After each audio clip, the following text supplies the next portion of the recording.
Welcome back, everyone. We often discuss the human brain and how its parts interact, and how disruptions in development or regression can affect brain function. In the context of neurocognitive disorders, we're going to focus on conditions like dementia, delirium, and Alzheimer's disease. And just so you know that Alzheimer's disease is not a condition that strictly affects the elderly, it can also occur with an early onset. In this course, we're going to refer to neurocognitive disorders. So, what does that actually mean in the context of the DSM-5? Well, neurocognitive disorders are defined as conditions involving cognitive decline that develop during an individual's life, affecting one or more cognitive domains. This decline is often based on concerns expressed by the individual or someone who knows them well. Feedback may be provided indicating that there have been some objective impairments in areas such as memory or reasoning or neurocognitive functions. The DSM-5 involves specific criteria to help clinicians in diagnosing these disorders, take into account both the presence of the cognitive decline and the potential causes, such as substance use, brain abnormalities, or in the case of Alzheimer's disease, negative changes within the brain. So we're going to explore some of these together throughout our lecture. Neurocognitive disorders now replace the term dementia, and that was previously used in earlier versions of the DSM, such as the 3 and the 4, where everything related to cognitive decline fell under the umbrella term of dementia. Neurocognitive disorders refer to a form of cognitive impairment that progresses over time, with the decline in cognitive functioning becoming severe enough to interfere with normal daily life. There must be noticeable impairment or dysfunction in the individual's ability to function. While the term neurocognitive disorder is the official term of the DSM-5, you will hear dementia still commonly used, especially in hospitals or skilled nursing facilities, where this remains very prevalent in everyday clinical language. Delirium still falls under the umbrella of neurocognitive disorders. It is separate from dementia. It's important to distinguish delirium from conditions like hallucinations or delusions. Delirium is a temporary state, that's important, temporary state, that involves a clouding of consciousness, which means that the individual becomes unaware of their surroundings and struggles to focus even on something right in front of them. For example, a person with delirium may not recognize you, even if you're standing right in front of them. Some other symptoms of delirium tend to kind of appear suddenly and can fluctuate and often change over time. Delirium can be triggered by many different factors. These may include substance intoxication or withdrawal, having a head injury or a traumatic brain injury, a TBI, especially high fevers as well. For example, a fever of 104 or 105, especially an adult, can lead to delirium. And this is something that you often would see in movies or media.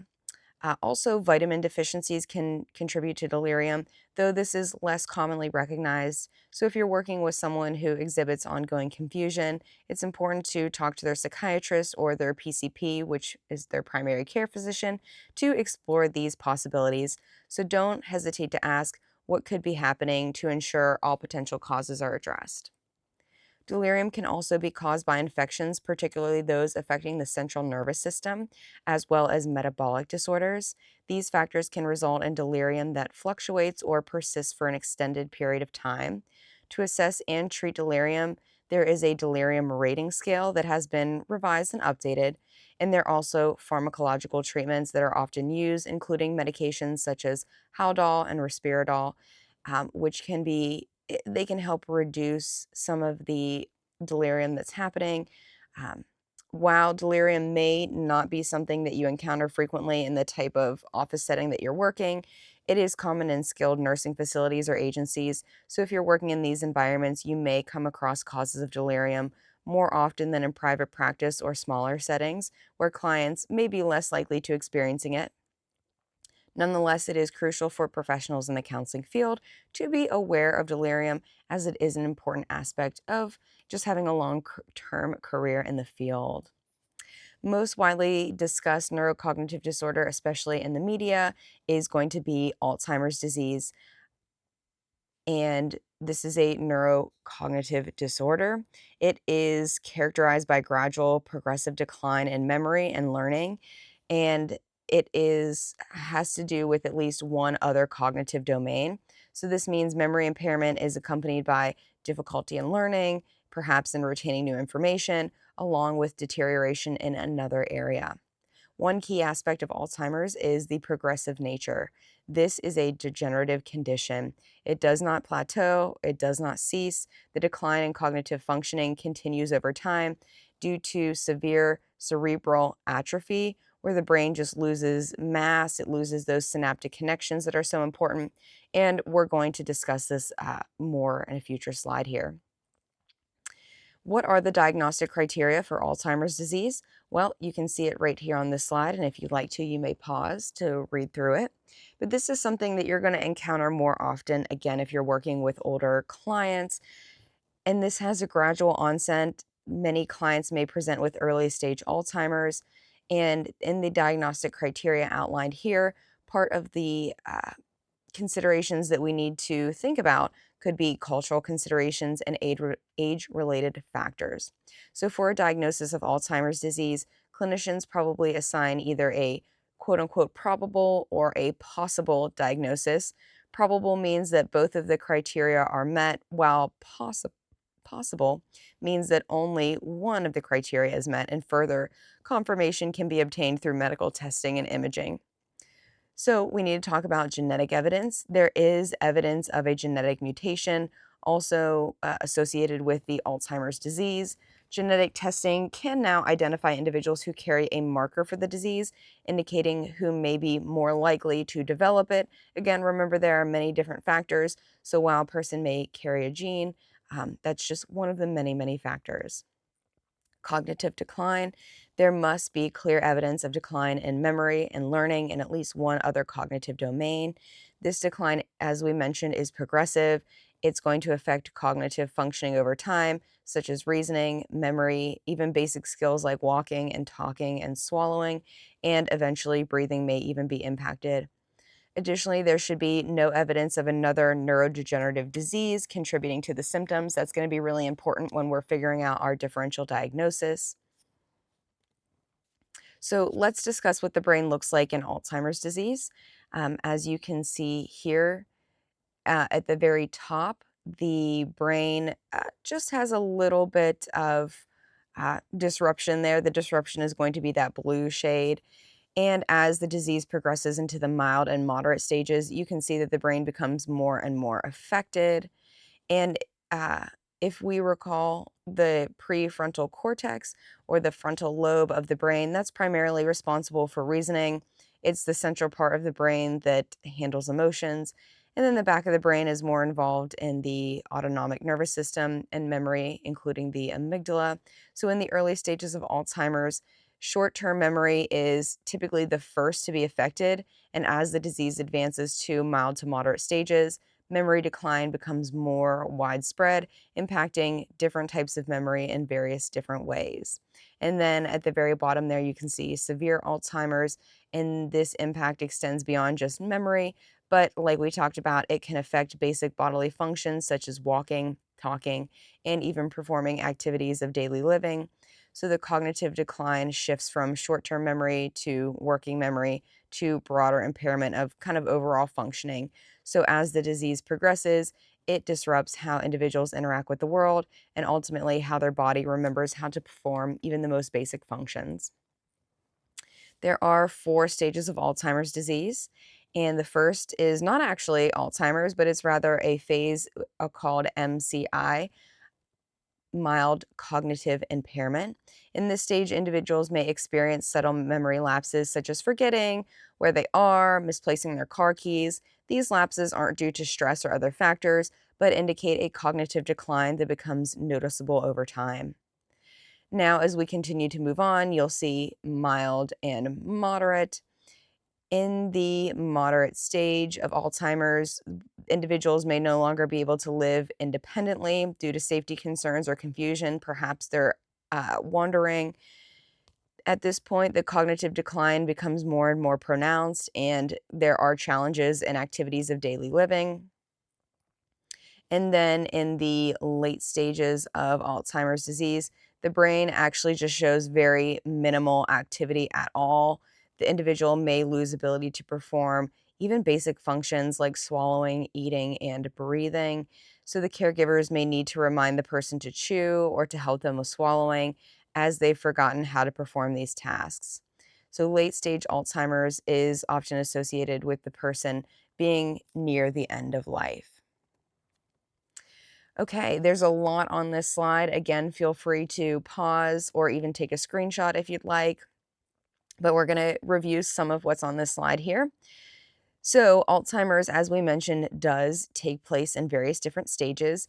This here is just to give you even more detail about what happens in each of these stages. Starting at the left, not Alzheimer's. Here, people are forgetful, and it may be very mild. Again, they're maybe misplacing items, forgetting people's names, having trouble recalling words. These symptoms may not be immediate or even immediately noticeable to everyone, but close family members or caregivers may begin to observe these changes. In the mental status exam, the individual may be tested on cognitive abilities, and at this point, the memory issues could potentially be brushed off as a normal age related forgetfulness or simple absent mindedness. As the disease continues to progress into the middle stage, short term memory loss becomes more and more apparent. People may forget about recent events, or their ability to retain new information continues to decline. Emotional changes like depression, irritability, and sleeping difficulties become very common as individuals become more aware of their cognitive decline.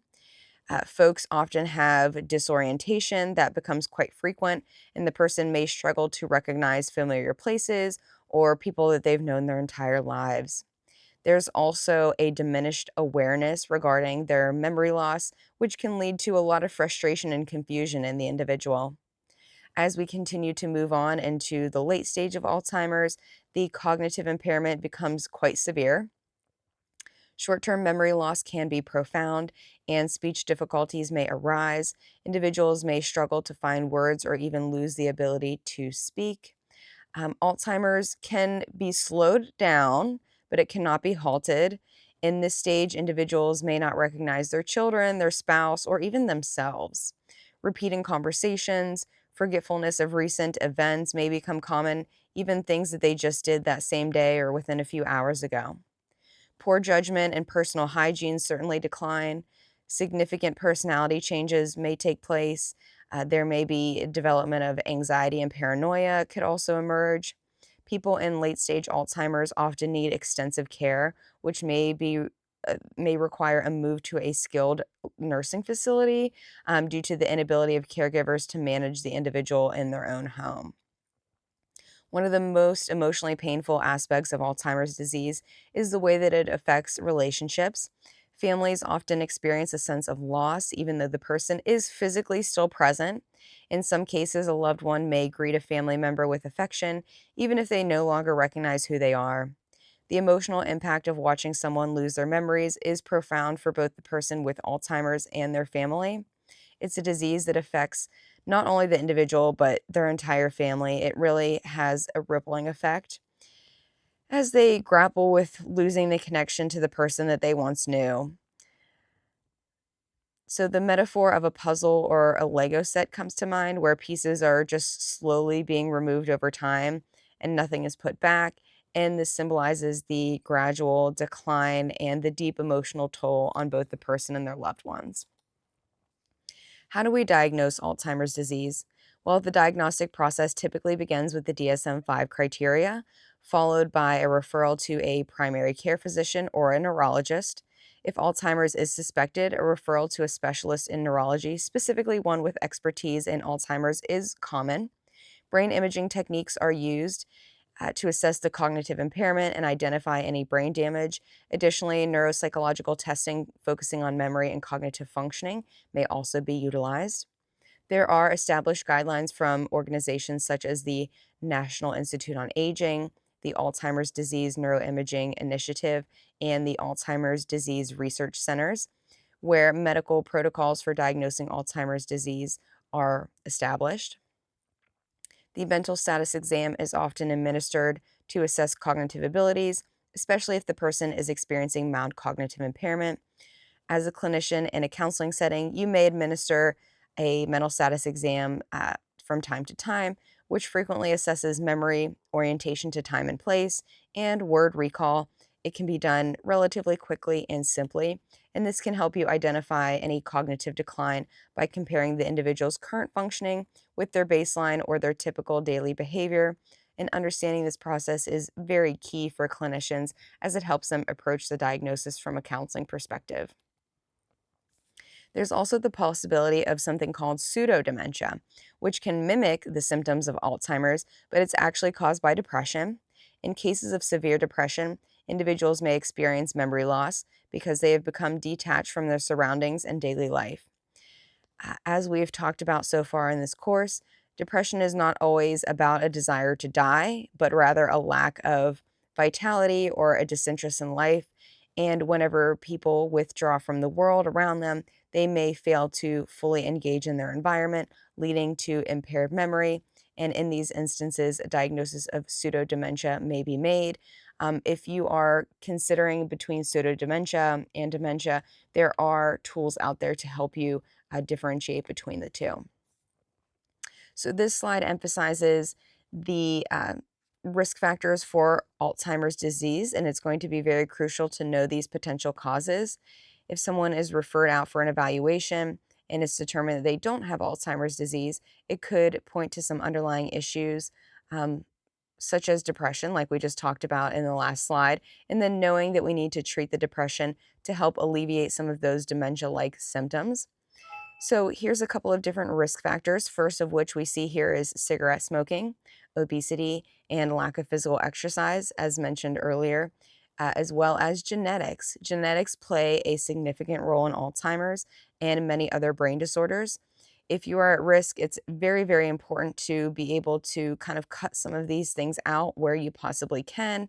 Avoid smoking, maintaining a healthy weight, and staying active and keeping your brain engaged. And engaged does not mean watching TV all day, every day. It means staying socially active, mentally active, various different things like that. Okay, so how do we approach treatment for Alzheimer's? In the field of behavioral psychology, strategies are developed to maximize daily functioning, often used in cognitive behavioral techniques.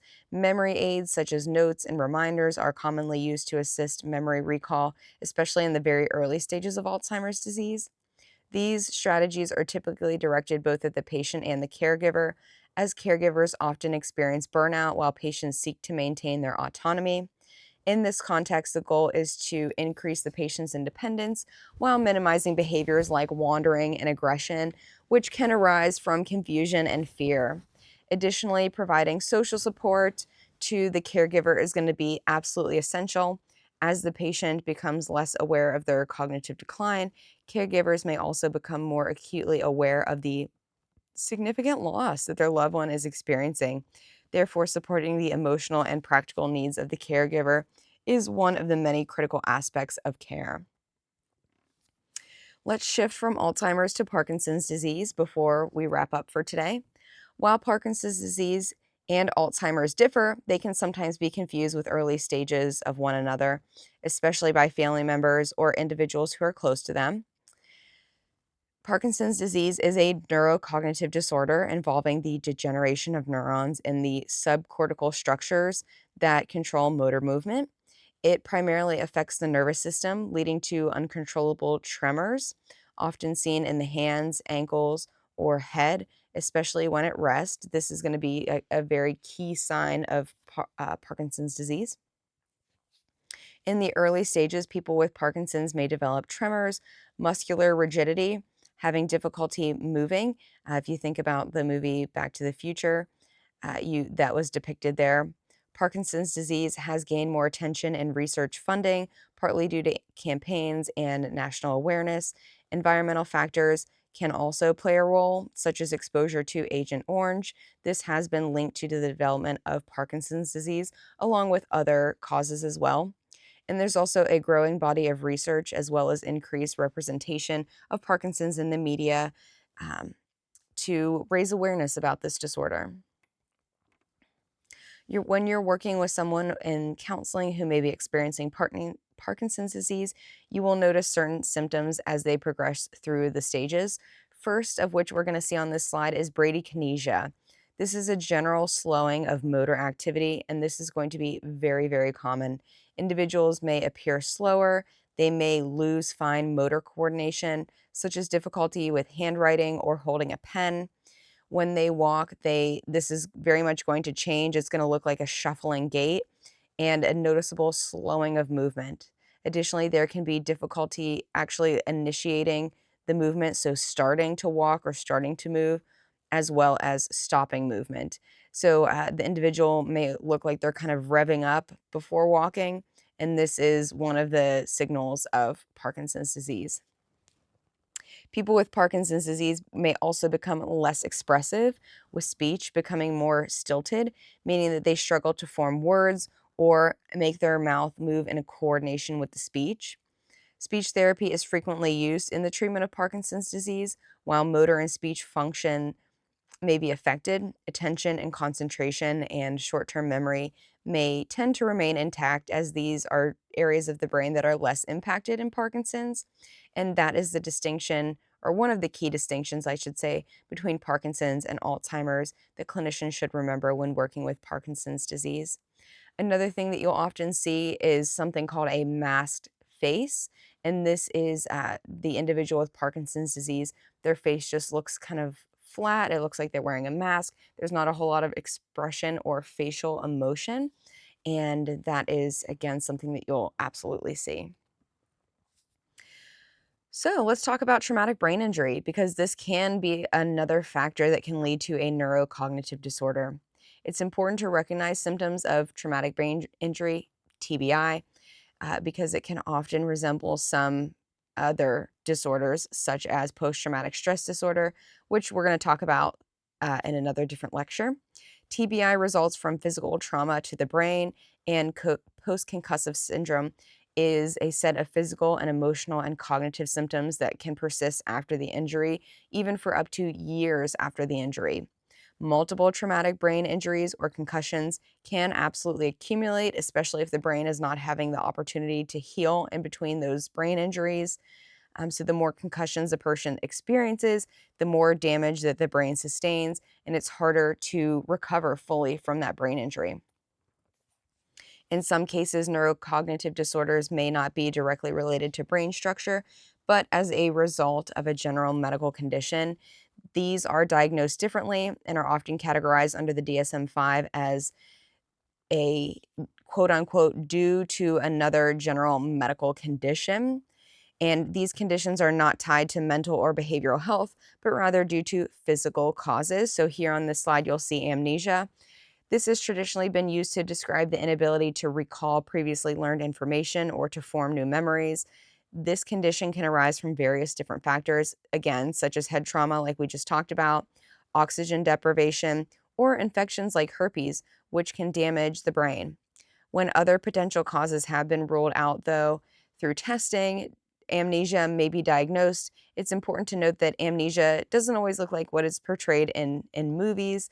It can be long-term, it can be short-term, and typically it is linked to specific causes such as a brain injury, again, prolonged oxygen deprivation, or infections that affect the brain.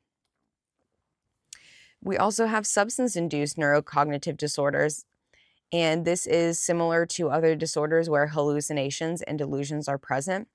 Various substances can contribute to these disorders, including medications and illegal drugs.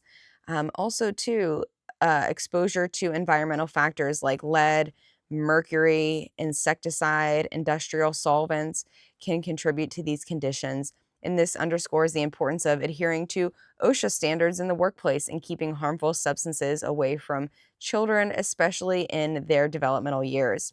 So the most common cause of substance-induced neurocognitive disorder is going to be chronic alcohol use.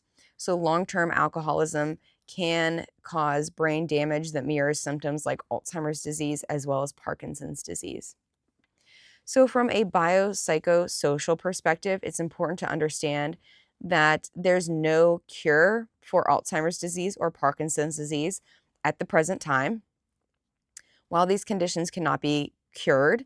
Their progression can be slowed and managed through various approaches. There is ongoing research that continues to focus on ways to cure and prevent these neurocognitive disorders. In terms of treatment and support, several methods are utilized. There are innovative technologies like computer networks or devices, smart home devices. I'm not going to say mine because she's going to go off, but it helps to reduce the stress on caregivers by tracking behaviors and providing reminders, and reducing the emotional burden on caregivers and offering some independence to those who do have the disorder. There are emotional support. This can play a very crucial role addressing both the needs of the individual affected by the neurocognitive disorders and by and with their caregivers, excuse me. There's also cognitive behavioral therapy, CBT, remains an important tool as it targets biological, psychological, and social aspects of the condition.